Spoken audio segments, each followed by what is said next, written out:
Et les 7 tonnerres montrent comment se préparer. Et le mystère de la préparation, c'est qu'il lui a été donné un vêtement.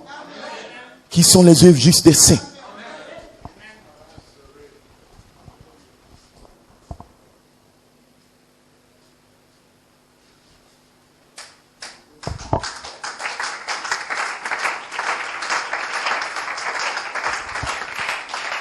Il lui a été donné un vêtement.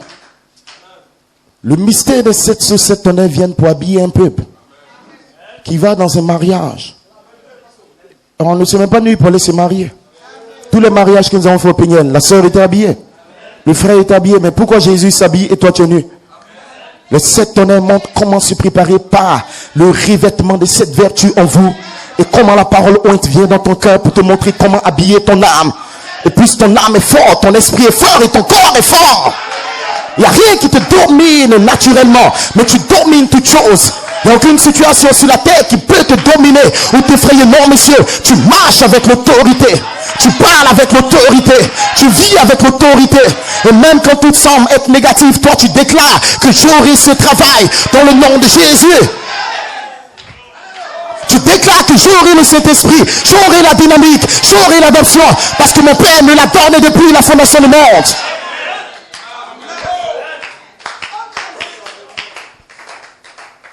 Asseyez-vous un instant, je finis mon commentaire.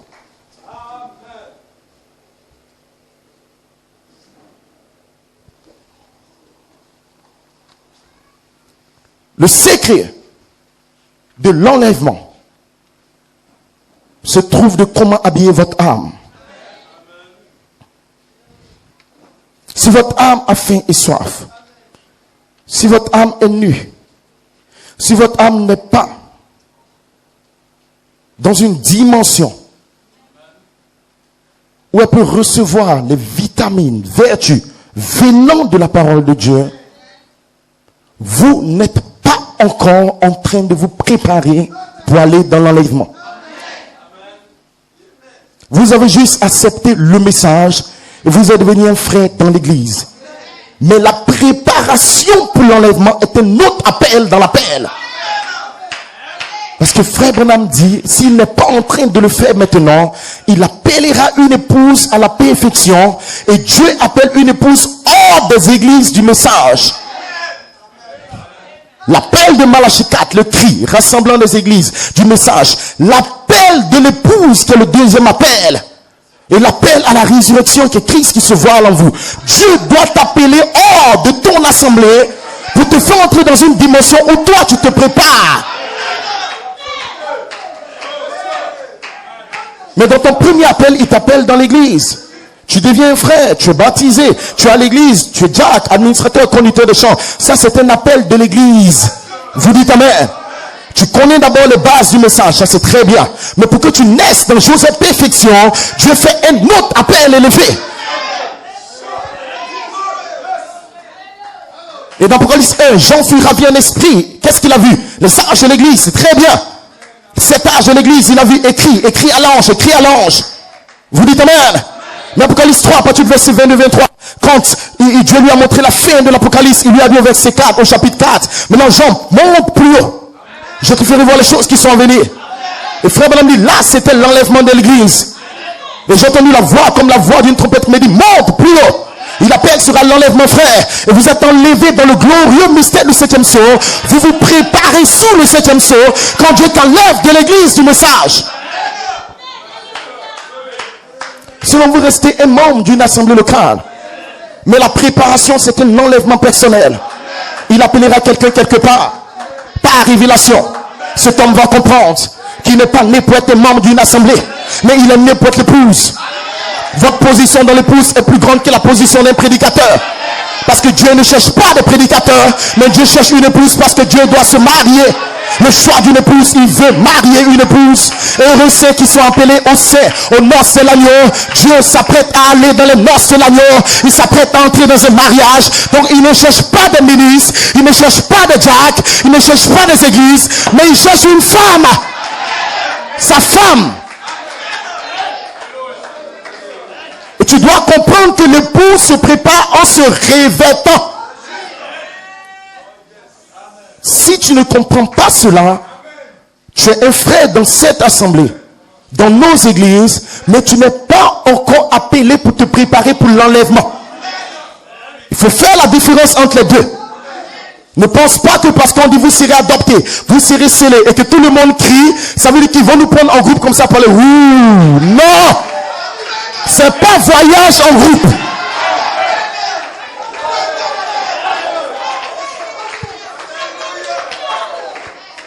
Tu dois comprendre ça. Et je vous dis ça parce que je vous aime. Et que Dieu vous aime. Et qu'il sait que tu ne vas pas le manquer.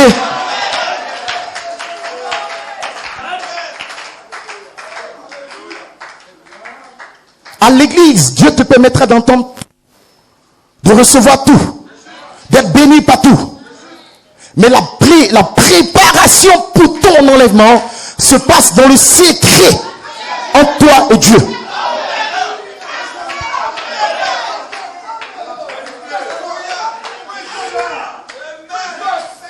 Tout dépend maintenant de ce que tu fais dans le secret avec Dieu. Parce que frère Branham a prêché l'enlèvement secret et soudé de l'épouse.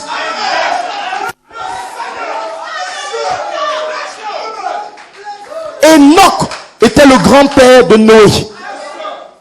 Enoch était le grand-père de Noé. Noé est le petit-fils d'Enoch. Quand il marcha avec Dieu, pourquoi il n'a pas attrapé la main de son petit-fils? Pas pour allons. L'autre a 300 ans, l'autre a peut-être combien? 100 ans. Il pouvait prendre Noé pour dire allons-y, c'est mon petit enfant, je l'aime. Tu vois, comme un grand-père a son petit enfant, il aime, il s'amuse avec lui. Tu vois, je construis la pyramide. La Bible dit il marcha seul. Il a laissé son enfant, il a laissé son petit enfant entrer dans l'arche. Et il n'a rien dit. Va dans l'arche. Il marcha seul avec Dieu. Il ne fut plus trouvé. Ce n'est pas une question de mari-femme, c'est mon enfant. Non!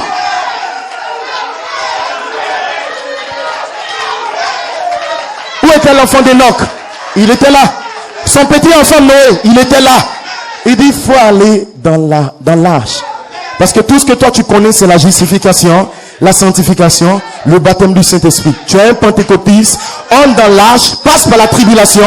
Demain, on va voir ce que faire. Mais moi, je suis en train de construire la foi, la vertu, la connaissance. Je pense à la pyramide. Parce que mon âme vient de cet esprit. J'ai une théophanie qui est formée par les 7 couleurs. Et je veux l'arc-en-ciel. Joseph et moi.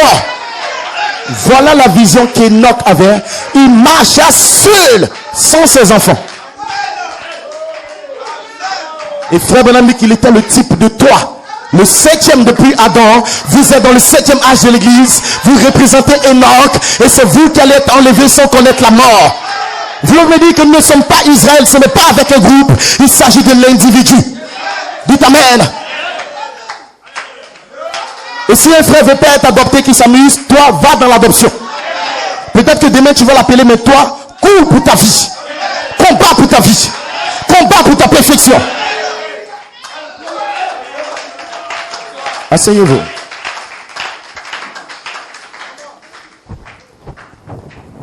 Je termine mon commentaire. Je parlerai juste un peu. Pardon. La communion. Citation. 95, page 20. Le Père m'a envoyé et je vis par le Père. Tout homme qui vient à Christ doit vivre par Christ. Christ est la parole. C'est ça la communion. C'est la vraie communion. Que vous trouvez quand vous vivez par Christ. Or, nos corps ont besoin chaque jour de nourriture, de boissons pour survivre. Notre corps physique, si nous ne mangeons pas chaque jour et que nous ne buvons pas, alors notre corps s'affaiblira. Il y a quelque chose en nous qui fait que nous devons prendre la nourriture. La nourriture pour un jour ne durera pas pour le lendemain. Naturellement, tu manges une fois par semaine. Lève la main. Tu manges par semaine. Et tu viens, tu entends la parole dimanche, tu vas dormir, tu jettes les brochures. Tu fais toutes sortes de business, toutes sortes de communions. Et tu te retrouves ici dimanche. Quand toi-même tu penses, naturellement, tu manges chaque dimanche. Est-ce que tu manges chaque dimanche? Dis amen, réponds. Tu manges chaque dimanche. Celui qui fait ça, qui lève sa main, on va le délivrer. Ici. Ou on va le livrer au diable. Même naturellement, tu ne manges pas chaque dimanche. Le prophète dit, la nourriture que tu manges aujourd'hui ne suffit pas pour demain. C'est pour ça que chaque jour on donne l'argent des popotes, les maris, les frères. Non, sœur, toi aussi, il faut préparer pour 3 jours. Elle dit non, on ne garde pas manger longtemps, c'est pas bon, ça va rendre les enfants malades. Faut donner chaque jour. Vous dites amen. Amen, les frères. Frère, la sœur à la révélation. Tu peux pas garder manger au frigo 3 semaines. Demain il est à l'hôpital, qu'est-ce qu'il a? Non. Lui, sa nourriture fait 1 mois. De la même manière, spirituellement, des frères et sœurs, ils mangent dimanche, c'est bien, il en fait. Dès lundi, Satan t'attend au travail. Dès que tu sors là, il t'attend à la maison. Souvent même, c'est à la porte. Dès qu'ils sont dans la voiture, il y a une bataille entre monsieur et madame. Satan donne déjà un coup. La petite nourriture que tu as pris, il veut prendre ça. Dis ta mère, le feu que tu as pris, il veut tirer. Lundi, tu dois préparer, manger. Pas avec le pasteur. Mardi, tu prépares, tu manges. Mercredi, tu prépares, tu ouvres la brochure. Tu lis, tu te mets à genoux, tu pries. Vendredi, tu prépares, samedi. Et dimanche, quand tu viens, tu as un feu.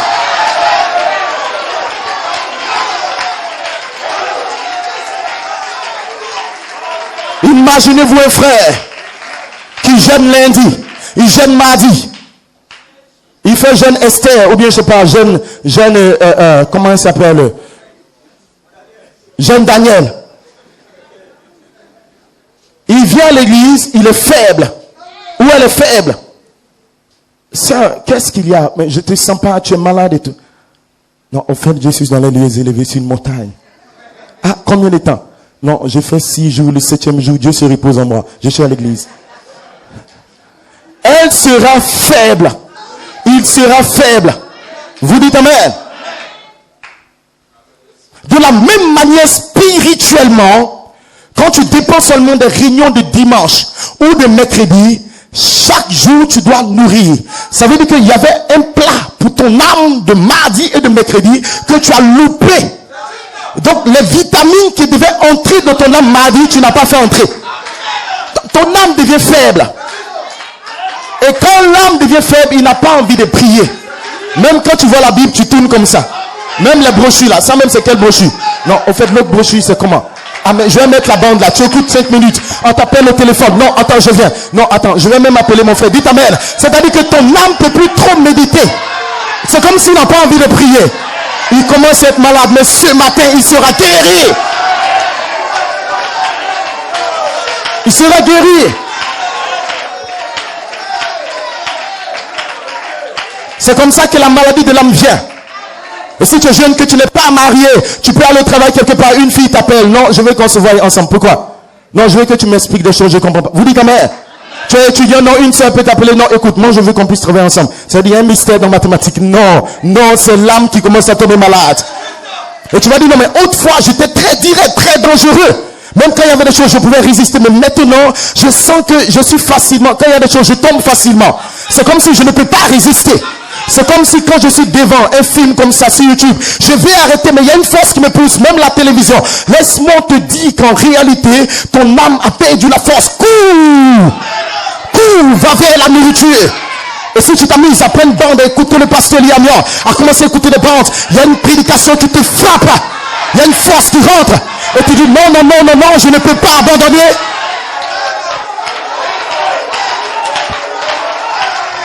Alléluia.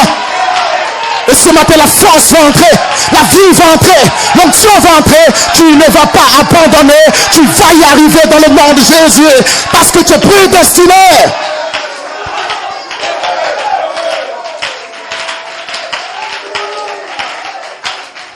Et quand ton âme commence à devenir faible, faute de nourriture, la première des choses, c'est que tu n'arrives plus à prier longtemps.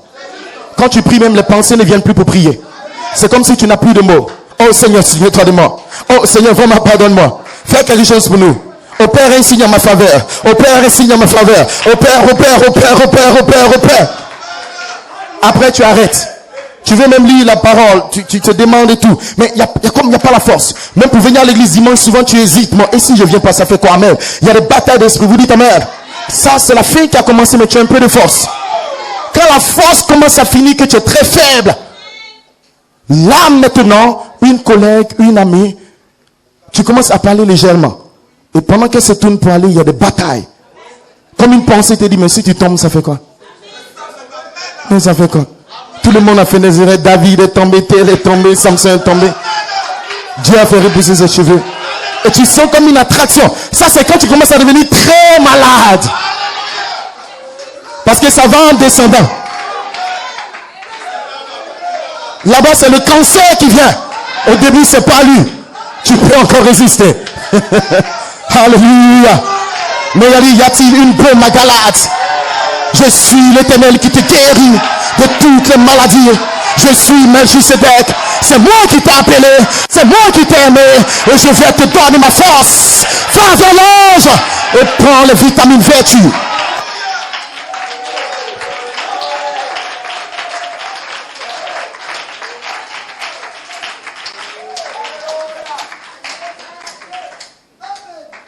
Écoutez bien, Église, c'est très important.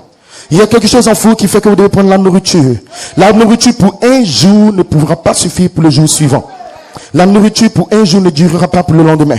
Il faut le prendre, la nourriture, chaque jour pour fortifier votre corps mortel. C'est une loi que Dieu a établie pour le corps mortel. Amen. Vous pouvez vivre, vous pouvez continuer à vivre, mais vous êtes encore plus faible. Le deuxième jour, plus faible. Vous êtes encore plus faible. Le troisième jour, plus faible. Vous devenez terriblement faible. C'est là où on sent qu'il n'y a pas l'amour dans l'église. Le pasteur contre moi, les frères la même. L'église la même est bizarre. Amen. En fait, c'est pas l'église, non, lui-même il est malade. Il devient très faible. Il y a des frères, même quand il va, il ne veut pas saluer. Il passe là. Il est malade.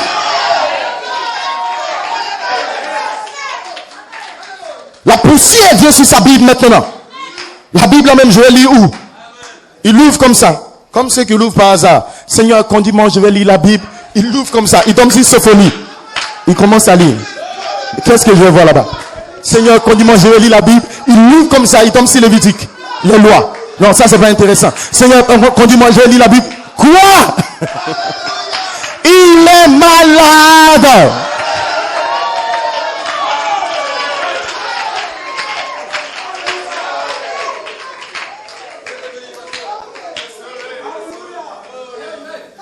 Et quand la maladie s'aggrave, il vient maintenant à l'église. Il écoute le prédicateur. Non, lui, c'est pas trop ça. Là, il est très malade.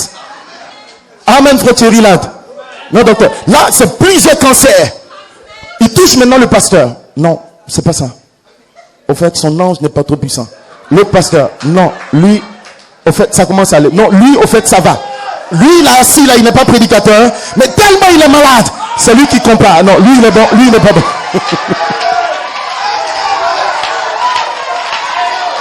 Très malade.